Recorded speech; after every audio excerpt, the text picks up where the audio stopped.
For centuries, the mainstream narrative has told us that ancient Mesopotamia, the land between the Tigris and Euphrates, is where civilization began. And in many ways, that may be true. But what if the influence of the Anunnaki, the so-called gods of Sumer, didn't stop there? What if their presence extended far beyond Mesopotamia? What if there were outposts, active settlements, temples, or even laboratories scattered across the earth? And what if one of those outposts was in ancient America? This is not just a fringe theory. It's a growing body of evidence, symbolic, architectural, linguistic, and even genetic, that suggests the ancient Americas may have been part of a much older and more advanced global network, one that predates Columbus, the Olmecs, and even the first signs of recorded civilization as we know it. The title of this episode might sound controversial. After all, we've been conditioned to believe that the great civilizations of the Americas, the Maya, the Aztec, the Inca, developed entirely independently. And yet, their myths, structures, gods, and even technologies show uncanny parallels to those of ancient Sumer. Stepped pyramids aligned to the stars, sky gods who descended in fire, serpent deities with advanced knowledge, sacred calendars built on celestial mechanics, and stories, so many stories, of gods who came from the sky, altered humanity, and then vanished. These similarities aren't just coincidences, they're echoes of a deeper story, a forgotten history. And in this episode, we'll follow the clues through forbidden archaeology, hidden inscriptions, and newly uncovered artifacts to explore the possibility that the Anunnaki were not confined to one land, but operated on a global scale. Let's start in the Grand Canyon. In 1909, an article published in the Arizona Gazette reported that a team funded by the Smithsonian had discovered an underground city deep within a remote section of the canyon. According to the article, the explorers found chambers filled with Egyptian-style artifacts, mummies wrapped in linen, statues resembling deities, and even hieroglyphs on the walls. The Smithsonian has since denied any knowledge of such an expedition. No official records exist, and the exact location described in the article is now part of a restricted area, off limits to the public. Skeptics dismiss the story as a hoax, but others see it differently. They see it as part of a larger pattern, a pattern of suppression, where discoveries that challenge the academic timeline are quietly removed, discredited, or forgotten. And here's where it gets interesting. The Grand Canyon is home to formations with names like Isis Temple, Tower of Ra, and Osiris Throne. Why would 19th century geologists name them after Egyptian gods? Some say it was purely romanticism. Others believe these names reflect something they saw, something ancient and anomalous in the rock formations themselves.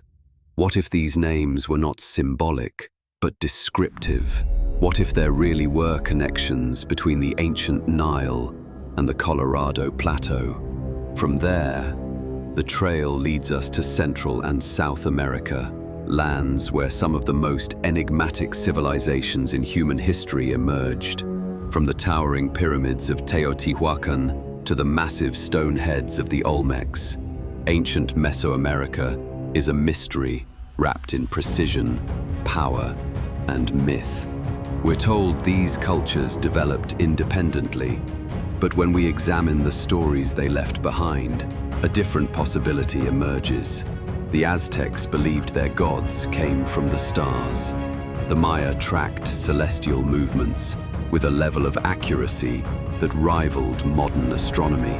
The Olmecs, whose origins remain unknown, left behind colossal sculptures of helmeted beings with distinctly non-native features.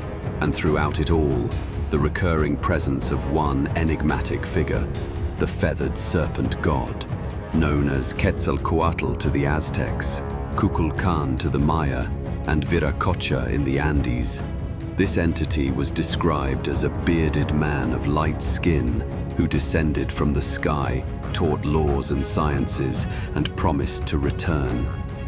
Mainstream historians often reduce these descriptions to metaphor, but the similarities across time and distance are striking. In Sumer, the god Enki was associated with water, serpents, and forbidden knowledge. He was the architect of humanity, a scientist, and a rebel who protected mankind from divine wrath. Could Quetzalcoatl and Enki be two names for the same being? Or at least, could they originate from the same ancient archetype? It's worth considering that the feathered serpent is not just a visual metaphor, but a symbol with global resonance. Across cultures, serpents represent wisdom, DNA, transformation, and cosmic power. Feathers represent flight, the heavens, and divine origin. The fusion of the two, serpent and bird, may represent a technologically advanced being with skybound capabilities and genetic mastery. Many researchers have proposed that the pyramid complexes in the Americas weren't just ceremonial centers. They may have been energy hubs, observatories, or even landing pads for aerial vehicles described in ancient myths. At Teotihuacan, for example, the Temple of the Feathered Serpent is lined with serpent heads, emerging from what appear to be mechanical motifs, gears, coils, and abstract technology. The layout of the city mirrors the Orion constellation, much like the Giza pyramids in Egypt. And then there's the enigma of Tiwanaku in Bolivia. Situated over 12,000 feet above sea level, this ancient city features stones weighing hundreds of tons, cut and shaped with precision that defies even modern tools. Legends say it was built in a single night by sky beings. One monument there, known as the Gateway of the Sun, depicts a figure surrounded by symbols resembling binary code and celestial timekeeping. Again, we're left with a question that archaeology struggles to answer. How did these civilizations gain such advanced knowledge, mathematical, astronomical, architectural, so suddenly and seemingly without precedent? Traditional theories suggest that human innovation simply flourished in isolation, but the sheer scale, precision, and symbolic alignment of these structures tell another story, one of outside influence, one of contact. As we dig deeper, that story becomes harder to ignore. Next, we'll explore the oral traditions of Native American tribes and the sky beings they say helped shape their world. Long before Columbus, before the mound builders, and even before the Clovis culture, there were stories passed down by the indigenous peoples of North America. Stories of beings who came from the sky, who walked among them, and who shaped the destiny of humankind. The Hopi speak of the Kachinas, spirit beings who descended from the heavens to teach, guide, and protect. These beings were often depicted wearing elaborate helmets, robes, and gear that some believe resemble modern spacesuits. The Hopi say these Kachinas arrived after a great flood, helped rebuild society, and departed with the promise to return when the earth was again in need. The Zuni tell of the sky people who arrived in flying canoes and brought knowledge of the stars, agriculture, and harmony. The Navajo and Apache remember the star ancestors who lived among them in ancient times and returned to the sky in fire and light. These stories aren't just localized folklore. Similar myths appear across the continent, from the Algonquin to the Cherokee, from the Sioux to the Iroquois. Tribes speak of divine visitors from the stars, often described as tall, luminous beings with powerful tools and the ability to travel between worlds. What's striking is the consistency of these accounts. They appear across vast distances, isolated languages, and independent cultures. And many include themes of genetic transformation, beings who mixed with humans, altered their nature, or gave rise to sacred bloodlines. If these were merely myths, why would so many cultures describe the same archetypes? Why would their stories include references to advanced technology, flying crafts, and interbreeding? Now, let's step back and consider the physical evidence. In the 1800s and early 1900s, hundreds of reports surfaced describing the discovery of giant skeletons, some over 8 feet tall, unearthed from burial mounds across the United States. Newspapers from the time documented these finds with headlines like "Giant Bones Unearthed in Ohio" and "Ancient Race Found in Kentucky." Many of these skeletons reportedly had elongated skulls, double rows of teeth, or unusual bone structures. And in nearly every case, the remains were either turned over to the Smithsonian or quietly disappeared. To this day, mainstream institutions deny the existence of such remains. But researchers argue that the pattern is too consistent to dismiss.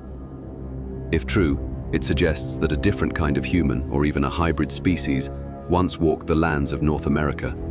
Some believe these beings may be remnants of the Anunnaki bloodlines, scattered after a global cataclysm or intentionally seeded in remote locations. Others propose that these giants were enforcers, builders, or even genetic experiments, echoes of the Nephilim mentioned in biblical texts. After all, the book of Genesis speaks of giants in those days, when the sons of God came in unto the daughters of men. Could the ancient Americas have been a testing ground, a refuge, or even a colony for these ancient beings? It's a question worth asking. Because the deeper we look, the more the old myths begin to sound like forgotten history. In the next section, we'll examine linguistic, genetic, and architectural clues that further support the theory of a pre-Columbian Anunnaki influence. If the Anunnaki really reached the Americas, we should find more than stories. We should find patterns. Patterns in language, patterns in DNA, patterns in architecture that cannot be explained by chance or coincidence. Let's begin with language. One of the oldest written languages on Earth is Sumerian cuneiform. Yet across Mesoamerica, ancient glyphs and carvings bear striking similarities, not identical characters, but conceptual parallels. In both systems, symbols are used to describe cosmic order, gods descending from the heavens, and kings claiming authority from star ancestors. Researchers have also noted curious linguistic overlaps. For example, the word for serpent in Sumerian is ushum, in Mayan it's kan, in Egyptian jet.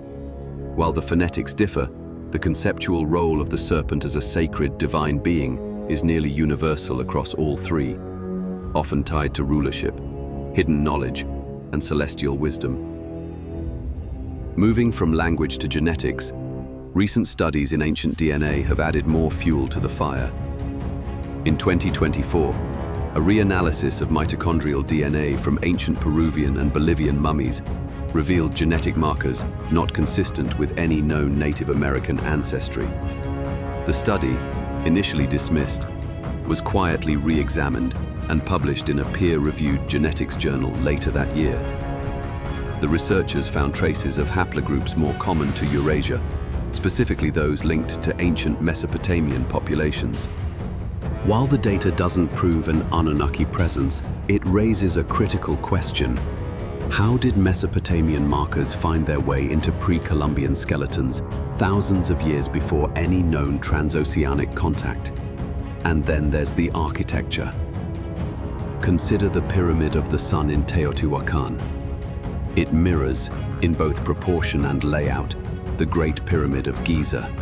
Both align with astronomical phenomena. Both utilize sacred geometry. And both feature subterranean chambers said to connect with underworld realms. In 2025, ground-penetrating radar revealed hidden tunnels beneath several Mesoamerican pyramids. Tunnels that resemble the shaft systems found beneath the Egyptian plateau. These were not mere passageways. Some contain traces of mica, a material used for insulation and energy conduction. Others feature walls lined with magnetic ores and quartz, materials known for their piezoelectric properties. What were these structures really for? Worship, or something more? Technological. Perhaps the most astonishing discovery came in early 2025. when a team of independent archaeologists uncovered a stone tablet near Lake Titicaca. The tablet, dated to over 5,000 years ago, shows what appears to be a winged being standing atop a stepped pyramid, holding an object resembling the Sumerian bag of the gods.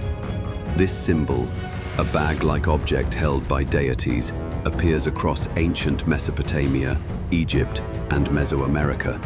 Scholars still debate its meaning. Was it a symbol of power, a seed container, a technological device? Whatever it was, its global recurrence suggests a shared origin, a single source of knowledge spread across the ancient world. All these findings, the DNA, the language, the architecture, the symbols, point in one direction. Ancient America may have been far more connected to the old world than we've been led to believe.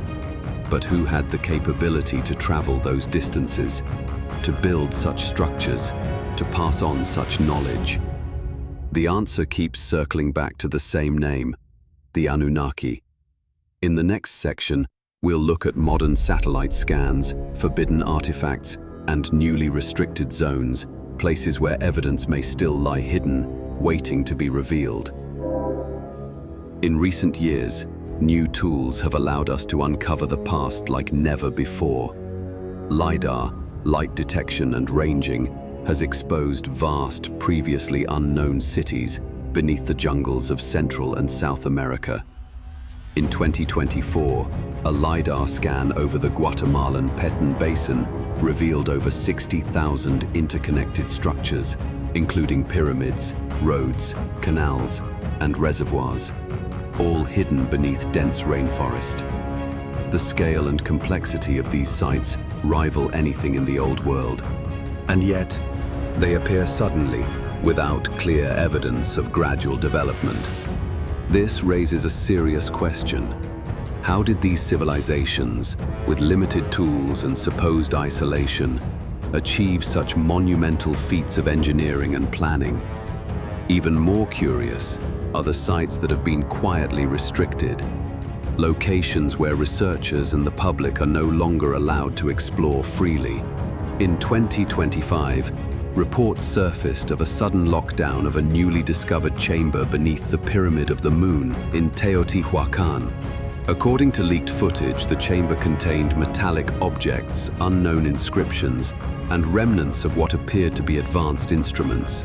Official sources quickly dismissed the find as routine excavation protocol, but insiders claimed otherwise. One anonymous archaeologist said the items were unlike anything previously discovered in Mesoamerica. This isn't an isolated case. In Peru, researchers attempting to access newly exposed ruins near Nazca were denied entry by government officials, citing heritage protection concerns. The area has since been patrolled by private security and drone surveillance. Why the secrecy? And then there's the mystery of the forbidden artifacts, items discovered, documented, and then quietly removed from public view. One such artifact is the Fuente Magna Bowl, discovered near Lake Titicaca. This large stone bowl contains inscriptions in both Proto-Sumerian cuneiform and a Semitic language resembling Phoenician. Linguistic experts have confirmed the markings, yet mainstream institutions have dismissed the artifact as a forgery, despite consistent chemical dating. Another is the Pocotia monolith, found near the same region. It contains inscriptions and symbols eerily similar to early Mesopotamian script and iconography.